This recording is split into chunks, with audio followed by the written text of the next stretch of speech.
আজকে আপনি আমার মধ্যে বিভেদ সৃষ্টি হয়েছে দেখেই এতবার দুঃসাহস দেখায় পাবনা বিএনপির পার্টি অফিসে হামলা করে।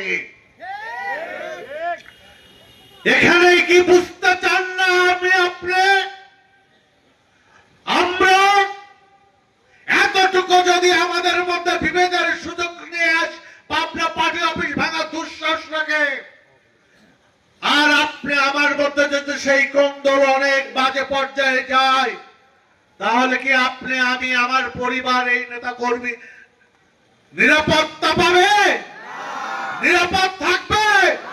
তাই প্রিয় বন্ধুরা, সকল বিভেদ ভুলে গিয়ে আমি অনুরোধ রাখতে চাই, মনোনয়ন আমি পেতে পারি, মনোনয়ন হাবিব ভাই পেতে পারে, আমরা একটি বড় দল, আমাদের মধ্যে প্রার্থী থাকতেই পারে একের থেকে অনেক অনেক অধিক, কিন্তু দলের হাইকমান্ড সেগুলো যাচাই বাছাই করে যদি মনে করে অমককে দেওয়ার প্রয়োজন, তখনই তো তার পক্ষে মনোনয়ন দেয়, নাকি সত্য না মিথ্যা? সেই ক্ষেত্রে যদি আমাদের বড় ভাই হাবিব ভাইকে মনোনয়ন দেয়, দল যদি মনে করে উনি যোগ্য, তাহলে কি মনোনয়ন দিলে আপনি আমার ভোটের প্রয়োজন নেই? তাহলে কেন বিবাদ সৃষ্টি করছি, কেন নোংরামি করছি, কেন একে হুমকি ওকে হুমকি?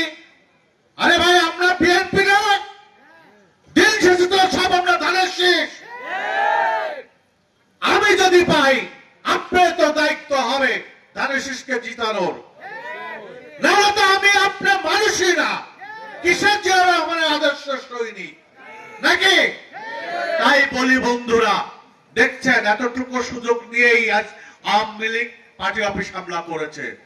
এই বিভেদ যদি বড় পর্যায়ে যায়, আপনি আমি কিন্তু নির্বাচনও করতে পারবো না, রাষ্ট্র ক্ষমতায় যাইতে পারবো না, তখন বুঝছেন ব্যাপারটা কি দাঁড়াবে আমাদের কপালে।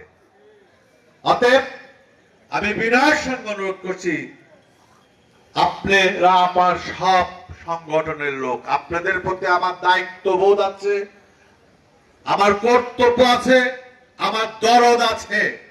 আমি কখনো গ্রুপিং রাজনীতিতে কাউকে আলাদা চোখে দেখিনি, তার প্রমাণ আপনারা সবাই অনেকেই জানেন আমার ক্যারেক্টার কি, দলের প্রতি আমার কমিটমেন্ট কি।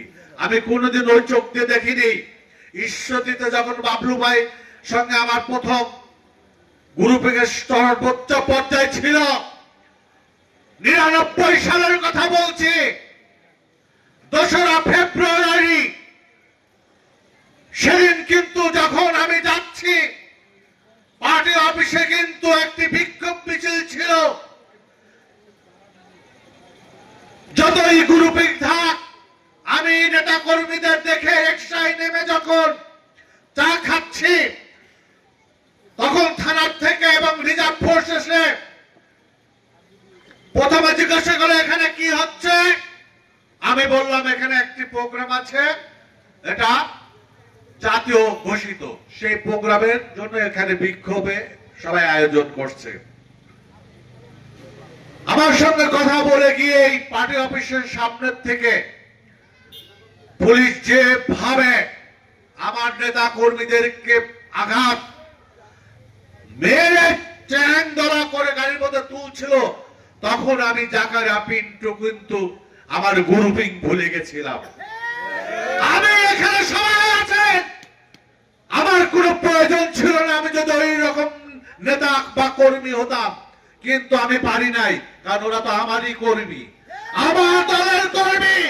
আমার সামনে ভাবে পুলিশ পিটায় গাড়ির মধ্যে উঠে নিয়ে যাচ্ছে, তখন কিন্তু আমি আর সহ্য করতে পারি নাই।